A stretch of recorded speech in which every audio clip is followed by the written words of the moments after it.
Mu gutabariza uyu murundikazi ngomba mpere kw'iyi message nandikiye ikigo camurungitse bita Vira, hanyuma inyishu anyishuye uwo Vianney irambabaje. Ku busanzwe ibintu nandikiranira n'aba bene ibi bigo sitabishira hanze, iyo ambwiye nta mwanya canke akagira ico avuze nta ngorane. Mugabo kunyishura iyi message namuriko murabona namwe ngo sawa ngo bazokwama bavuga. Vyumvikana ko kuvuga, kurira ntacyo bibabwiye n'ubusa.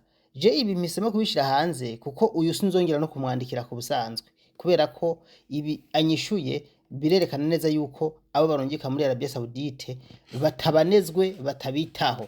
Ahubwo ico ntazi gusa ni ikintu leta ibisigaje kugira ngo yugare ikigo nk'iki.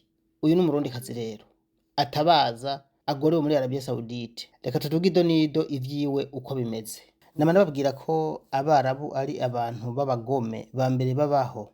Yaranse umukozi bivanye nuko amwishuje amafaranga, aragwara ntiyamuvuza, hanyuma aca mutekera mu modokari muri kapo aja kumuta mu gahinga. Ibi birahura n'ibindi nabahaye muri iyi misi y'uwo bagiye guta mu gahinga hanyuma agakizwa n'Imana, abonye bagire bamwica agaca asohoka akiruka.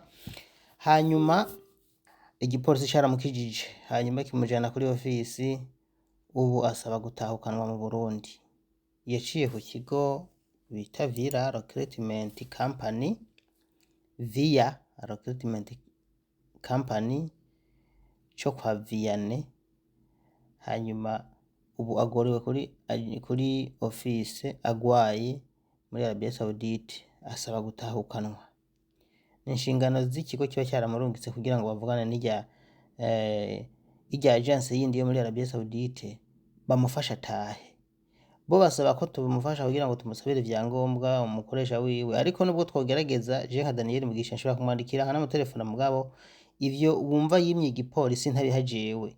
Ariko agence yamurungitse muri Arabia Saudite yoyo irashobora kuvugana n'urya amufise kiya kigo, ariko barafise ivyo baheberanira canke ko babivugana hanyuma bakabahereza uyu muntu. Ubona ko yaramaze imisi yaramaze gucira amafaranga ikigo camurungitse, ntaco bakimwishuza nk'ideni kuko yaramaze amezi arenga ayo basaba 3. Reka twumvirize. Ni umugabo bamutabariza. Mahoro twashaka mudutabarize uyitwa Nikiza Cezari, avuka Ibubanza umutumba Ciya. Se we yitwa Misigaro Desire, mama wiwe Marie Sinzobatuma.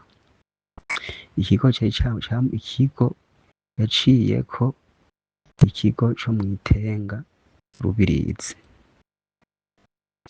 co kwa Vianney.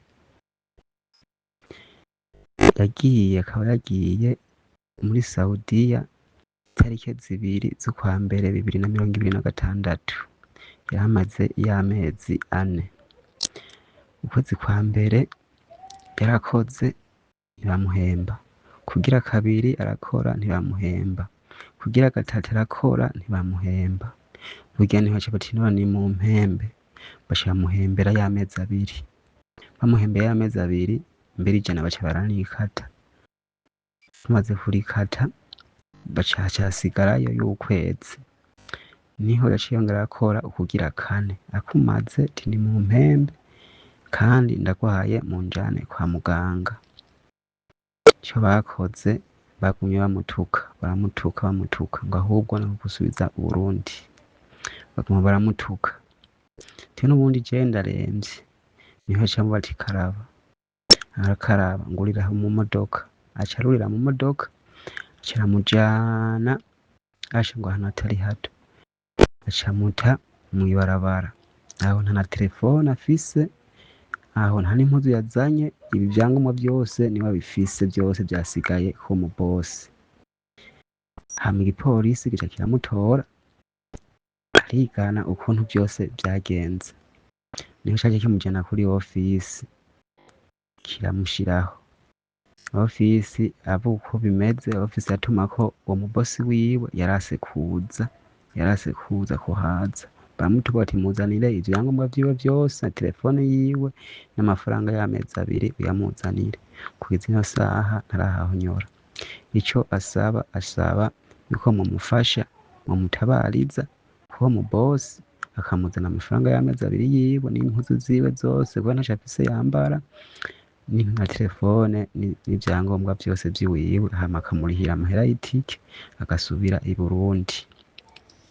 Ego, hama inimero za bosi wiwe nazo ni 059 32 31 111, Zanabuja 966 55 19 76